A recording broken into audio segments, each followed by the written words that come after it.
Bonjour Léon Desfontaines. Bonjour David. Merci d'être avec nous ce matin. Encore une semaine, les élections européennes, c'est le dimanche 9 juin, on le rappelle. De la vie générale, Léon Desfontaines, vous avez fait une percée médiatique, notamment en vous opposant frontalement à Jordan Bardella, la tête de liste du Rassemblement national dans cette élection. Une percée médiatique, mais, si on en croit les sondages, pas encore une percée électorale. Comment vous allez faire pour que les choses changent de nature en 8 jours seulement ? Ça commence, et puis l'élection européenne commence c'est peut-être la campagne électorale qui commence le plus tardivement dans la tête des Françaises et des Français. Bon, nous, ça fait 6 mois qu'on est en campagne, donc on s'en rend pas compte. Mais la réalité, c'est que les Français commencent tout juste à s'y intéresser. Et ce que j'observe, c'est que la candidature, la liste que je mène, commence justement à intéresser les Françaises et les Français, notamment dans l'affrontement vis-à-vis de Jordan Bardella, et démontrer qu'il est réellement... C'est pas trop tard. Commence, vous dites commence. Oui, mais comme vous l'avez il nous dit, reste 8 jours, mais vous savez, depuis un certain temps, si on en croit les instituts de sondage, une quarantaine de % des Français sont encore indécis et comptent aller voter, mais sont encore indécis. Et beaucoup hésitent encore. Et moi, je compte bien profiter de ces derniers jours de campagne pour chercher à convaincre un maximum de Français de voter pour nous. Et moi, dans cette campagne européenne, surtout, je souhaite m'adresser à tout le monde. Je souhaite m'adresser, bien sûr, aux électeurs de gauche, aux abstentionnistes, mais aussi aux électeurs du Rassemblement national. Et leur dire que si aujourd'hui, ils se sentent délaissés, méprisés, oubliés par la classe politique, c'est aussi de la responsabilité de Jordan Bardella et des députés du Rassemblement national qui, à l'Assemblée nationale, ont voté contre des lois qui permettaient d'améliorer leur pouvoir d'achat, notamment contre une loi qui permettait d'augmenter les salaires, de les indexer sur l'inflation. Même le parti qui se dit le grand défenseur de la ruralité a voté main dans la main avec la majorité présidentielle contre une loi qui permettait de lutter contre les déserts médicaux. Comment vous expliquez, en entendant vos arguments, que précisément cela ne passe pas chez les classes populaires, chez les ouvriers, dans le monde rural, chez vous en Picardie, dans le monde rural, parce que vous en venez, on sait que votre famille était une famille d'agriculteurs.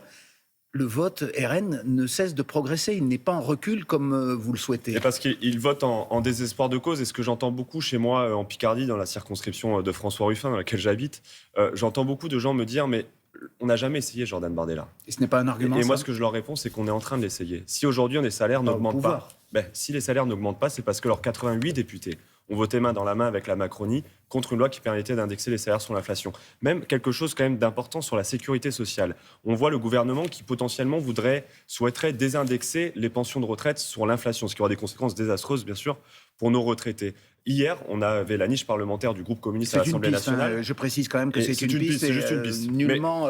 Mais ce que j'ai envie de dire, c'est que si on en vient à envisager cela, c'est parce qu'aujourd'hui, on souhaite continuer d'exonérer les cotisations sociales. C'est le programme du Rassemblement national. Le Rassemblement national propose d'augmenter les salaires, non pas en augmentant le salaire brut, mais en exonérant les cotisations sociales. Moins de cotisations, ça veut dire moins de sécu. Moins de sécu, ça veut dire plus de retraite et plus d'assurance maladie. Lors d'un de vos face-à-face, non pas face-à-face, mais de vos affrontements au cours de ces débats où il y avait tous les candidats, justement, Jordan Bardella vous a opposé qu'il était étrange, en quelque sorte, d'être communiste en 2024. Vous revendiquez, vous assumez, vous êtes communiste et fier de l'être, si j'ose dire. Je l'assume d'autant plus que lorsque je mets Jordan Bardella face à ces contradictions, que je montre qu'il est un faussaire de la question sociale et qu'il ne défend pas les travailleurs qu'il prétend défendre, eh bien, à chaque fois que je le rétorque cela, il est incapable de répondre au vote. Il me rétorque quoi ? Que je suis communiste. Ben oui, ce n'est pas sauf preuve du contraire. On peut être communiste en 2024. Et tout à fait. Non seulement on peut l'être, mais je pense surtout que le Parti communiste est en train de renouveler le discours politique et l'offre politique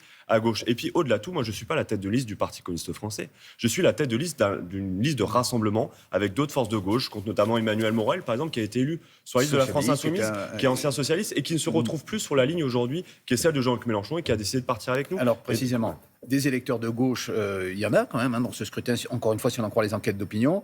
Pour l'instant, ils semblent donner plutôt une prime à la liste conduite par Raphaël Glucksmann, qui incarne une gauche qui a gouverné, qui assume notamment sur les questions internationales un soutien armé à l'Ukraine. Cette gauche-là, vous parlez de Jean-Luc Mélenchon, mais cette gauche-là, ce n'est pas non plus la vôtre. Non. Mais moi, j'observe surtout une gauche qui est orpheline et qui aujourd'hui, certains se résignent, j'en vois, à voter Raphaël Glucksmann, mais ne le font pas par conviction. Et pourquoi pas ? Mais je vais vous le dire, moi j'ai 28 ans et j'ai observé 2 échecs de la gauche. Le premier, c'est celui de François Hollande, celle de cette fameuse gauche dite de gouvernement, finalement cette gauche libérale qui a continué de trahir les travailleurs. Qui a gagné les élections au moins une fois. Oui, une fois, puis après a quand même... Non, pas qu'une fois, aussi avec François Mitterrand à l'époque. Oui, mais c'était différent. C'était complètement différent. La gauche libérale aujourd'hui, qui a été au pouvoir par François Hollande, c'est celle qui a continué la politique libérale menée par Nicolas Sarkozy. C'est un échec de la gauche, cette gauche-là. Et Raphaël Glucksmann, c'est la même gauche ? Tout à fait. Et de l'autre côté, tout à fait, la gauche européiste qui nous vend de l'or, etc., bien sûr, c'est le même bilan.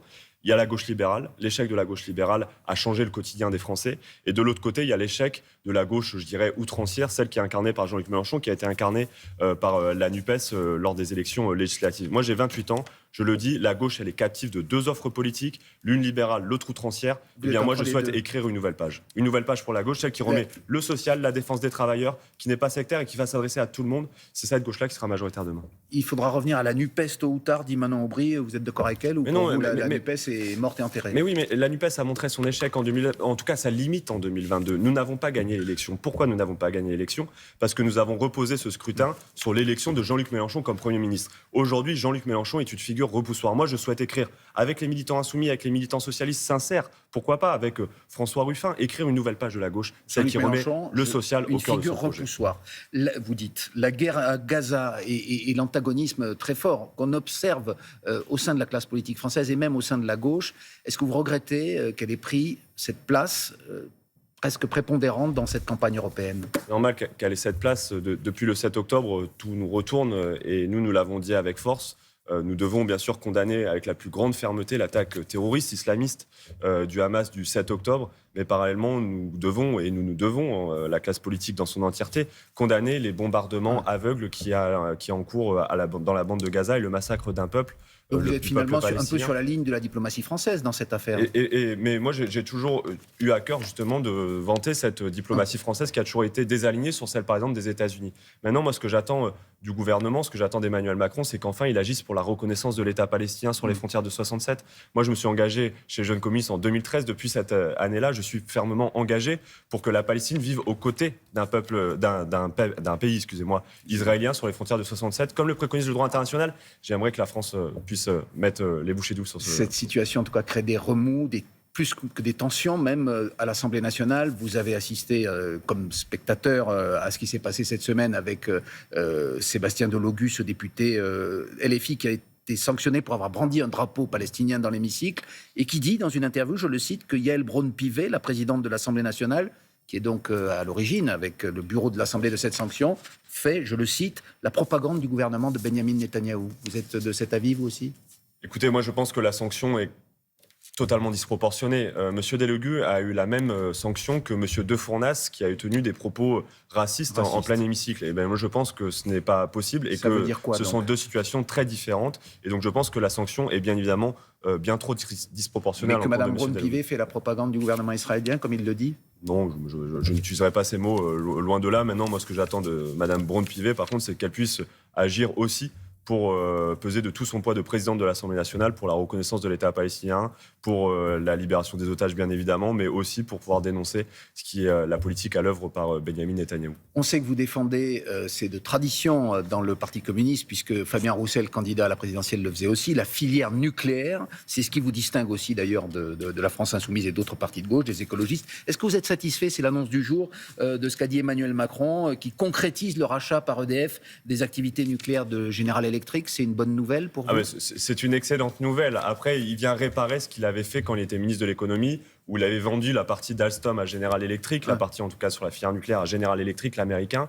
Et aujourd'hui, on est obligé de le racheter beaucoup plus cher à l'américain à travers EDF. Maintenant, je trouve que c'est une très bonne chose de pouvoir récupérer enfin cette filière industrielle indispensable pour pouvoir construire les réacteurs nucléaires dont nous aurons besoin demain. Donc vous êtes pour le coup à fond derrière cette politique qui consiste à valoriser et à développer l'activité nucléaire, si d'autres pays comme l'Allemagne en sont sortis. Tout à fait, il faut relancer une filière du nucléaire, il faut construire de nouveaux réacteurs nucléaires, parce que si on veut atteindre l'impératif environnemental, réindustrialiser le pays, pourquoi pas développer les voitures électriques, eh bien nous aurons besoin de produire plus d'énergie, il faut que celle-ci soit décarbonée, et les seuls qui le permettent, c'est le mix nucléaire et renouvelable. Allez, une dernière question, Léon Desfontaines, vous apparaissez, donc je le redisais en début d'interview, comme sympathique, vous avez gagné en popularité, finalement un peu à l'image de votre aîné leader Fabien Roussel, qui a une très bonne image, mais dont les résultats électoraux ne suivent pas, si j'ose dire, qui en 2022 avait été sous la barre des 5%, et c'est ce qui vous attend aussi sans doute.